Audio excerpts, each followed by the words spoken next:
Hello everyone, welcome to Sir's classes. This is Tushar Shaw, and in this video we will be continuing to solve the BHU PET 2020 questions that we were solving since the last 10 videos, I guess. So in this video we will be starting from question number 11 obviously, but let us firstly look at the brief view about how what the BHU paper is all about, how the question pattern is arranged, and in that case, and after we have complete that, we will be moving on to the questions obviously. Okay, so as I've already told you in my earlier videos also, like it is basically a good thing to start the video with introduction to the exam, and then we will be solving the video so that you can be at least focused to the exam that we are considering over here. Okay, so BHU PET is basically an exam conducted by the Banaras Hindu University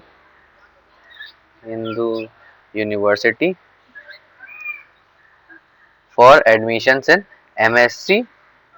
Basically, this PET exam is obviously used for many other exams, many other courses except for chemistry, but like physics, like physics, maths, and those stuffs. Okay, but we are like solving questions for chemistry, and obviously we are concerned with chemistry only, and the chemistry has a code CY. So this we are solving the paper of BHU PET 2020 paper, which is based on the chemistry discipline.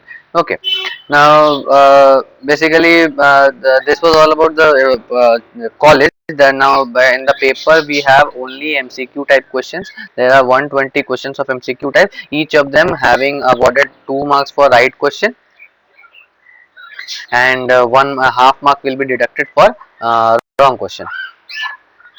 Okay, wrong answer. So obviously for 120 questions there are only, and obviously the time given is 2 hours. Okay, so approximately there is 1 minute per question. You need to give per question 1 minute for so as to solve it.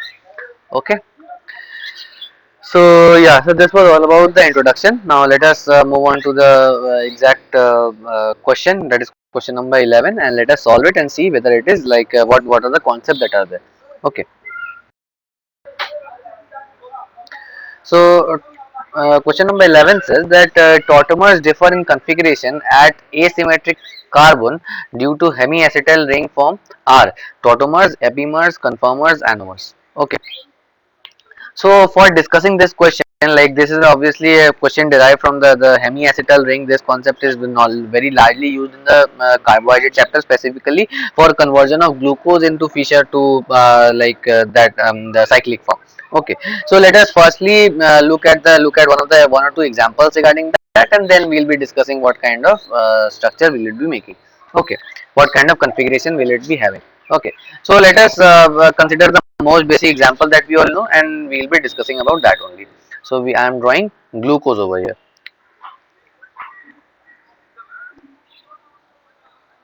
We have H, H, OH, H.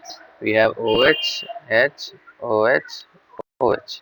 Okay, so this is D glucose. Why D? Because in the last carbon we have H on the left hand side and OH on the right hand side. Okay, this is basically the configuration of the on comparison from the D glyceraldehyde. We will be getting D glucose. Okay, so what would happen is, first of all, we are considering the reaction between we are forming the cyclic hemiacetal. So what would happen is the lone pair of this oxygen would be attacking on this carbon. Let me just draw it properly. Okay, and this bond will be opening up. Okay, so this would be giving us two products basically. mm, C H, I'm sorry, CH2OH we have over here, and 1 2 3 4 5. So H H OH H, and we have again here OH, here H, we have OH, I'm sorry, OH H OH, we have O, and this carbon is basically this part is basically attached in this way. Okay, so this is the kind of attachment. Other than that, another compound is formed. So let me just draw it. Uh, Excuse me for my drawing. The drawing it on a pen tablet is like a quite a difficult job, especially maintaining the straight line. Okay, OH, H, we have H over here, we have OH over here, we have OH, H, OH, O. Okay, now so basically these are the two structures that are formed if they are like from D glucose when it is like forming a six member ring. Okay, now what are the difference between these two structures? Basically one is alpha D glucose and one is beta D glucose. So basically what is the difference over here? So you can see that this for these four carbons, this one, let us name it. So we'll be naming it from down. So one, two, three, 4, 5, 6. Okay, so 1, 2, 3, 4, 5, 6, and 1, 2, 3, 4, 5, 6. Okay, so for the rest of the structure from D glucose, you can see that the orientation of the chiral centers for 2, 3, 4, and 5, they are all same when after the reaction is being taken on. Okay, you can see H H O H H, and here also H H O H H. So and then this structure also we have the same thing. The only difference in these two structures is that the new chiral center which is formed after the reaction, they have different orientations, two different orientations, and that is why we get two products regarding that. Okay, one is in one where we have OH on the left hand side, and in one we have OH on the right hand side. Okay, so let us convert this into drawable structure in the cyclic form. So what we will be doing is we will be moving this, you will be rotating this carbon, yeah. So we will be getting uh, one line, we have O, and we have this attachment over here. Okay, then we in between we have 1, 2, 3, 4, 5. Okay, so we have H over here, this H would be going over there, and this CH2OH would be coming over here, CH2OH. Then we have the other thing will be remaining as it is, H, H, OH, H, H, OH, and OH, H. Okay, this on the other hand, if we just do the same thing with it, so we will be getting O will be over here. Okay, again we are rotating it this way, 3, 4, 5.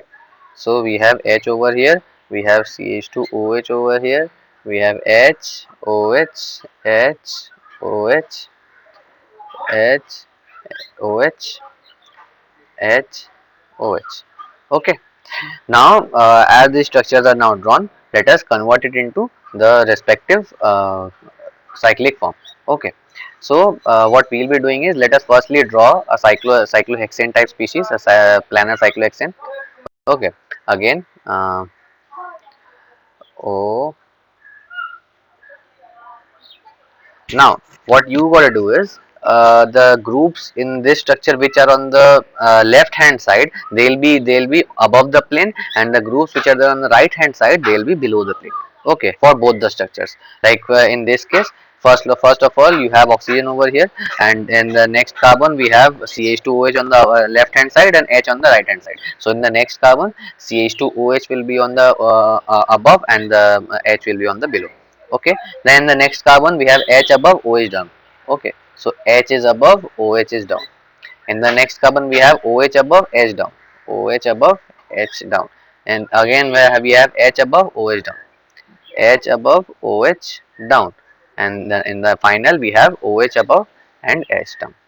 Okay, similarly we have in this case, let me just draw it for you, CH2OH, H, we have H, OH, we have OH, H, we have H, OH, and we have H, OH.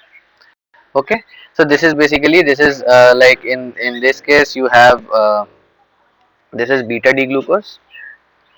Okay, not glucose, basically glucopyranose. Okay, and this is alpha D glucopyranose. Okay, so first of all, glucose, it is understandable, but why pyranose? Because pyran has a structure like this. Okay, this is basically pyran, and you can see that the six-membered ring with O is in the one of the centers is formed. Okay, so that is why pyranose. So and now D glucose was already there. Now why beta and why alpha?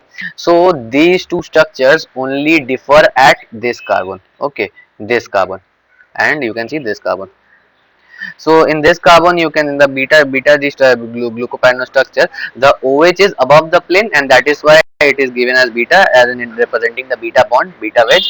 And in this case, OH is below the plane, giving the giving the representation of an alpha bond, which is basically the alpha, that is why we write it as the alpha D glucose. Okay, so basically now this was the overall explanation about how this hemiacetal rings are formed. Okay, now let us learn about what are the different what are these different isomers called.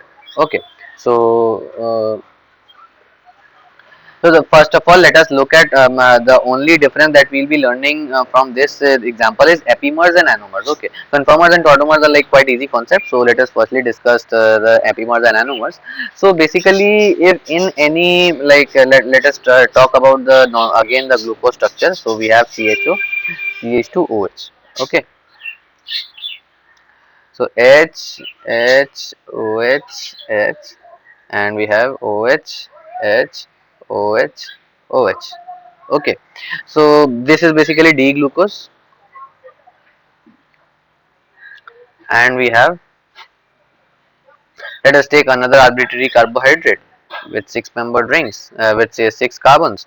We have H, OH, OH, H, OH, H, H, OH. Okay, I don't remember the name of this carbohydrate, but the name is not a matter here. Then the thing is, you can see that this at carbon 3, these two are differentiated. Like the rest of the structure is same. Only the carbon 3 is having a different kind of structure, and that is why they like this configuration, this type of isomers in which one of the chiral carbon, the whole molecule is same, and just one of the chiral carbons which is there, that has a different orientation, then that in that cases it is known as epimers. Okay, now this was epimer. So now what is anomer? Okay, now normally what is done is the from the numbering is done from the highest priority group to the lower priority group. So if we number it like 1, 2, 3, 4, 5 and 6, then what would happen is, like, if the first chiral center which is there in accordance with the number, if that has a different orientation, then it is known as anomers. Okay, so basically in this structure you can see that that if we count it from the above side, then this is 1, 2, 3, 4, 5 and 6. Okay, so this is the first carbon which is chiral, and this in these two structures, they have, in this one and this one, they have, both of them have the for the first structure they have different orientation of the chiral carbon. Okay, so basically these two are anomeric in nature, which anomeric in nature, which basically draws down to these two structures, so that, so therefore beta D glucose and alpha D glucose are anomeric in nature. Okay, so as that both of them are anomers, so basically the answer here would be, the correct answer would be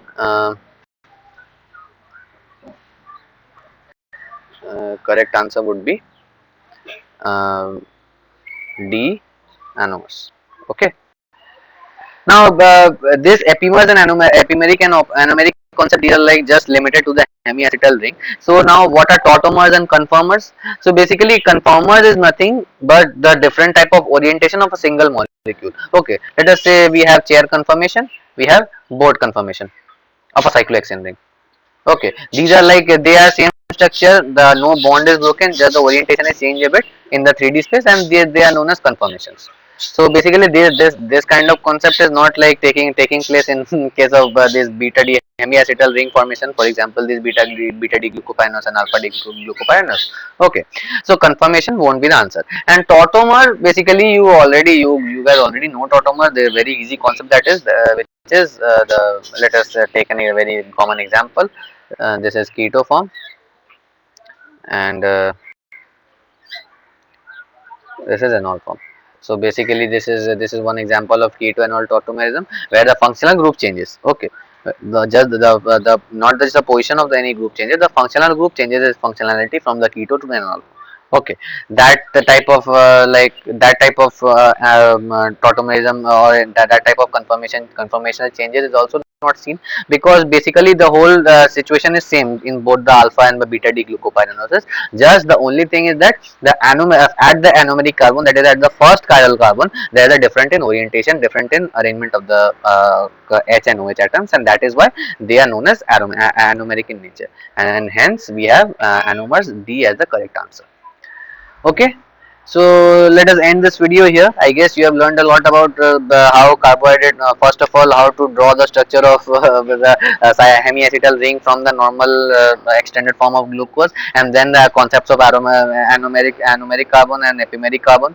Okay, so I hope you have learned a lot. So thank you guys for this video. I'll see you guys in the next one. And in the next video, we will be continuing with some more questions on this set of BH not PET BHU PET 2020. Okay. So thank you.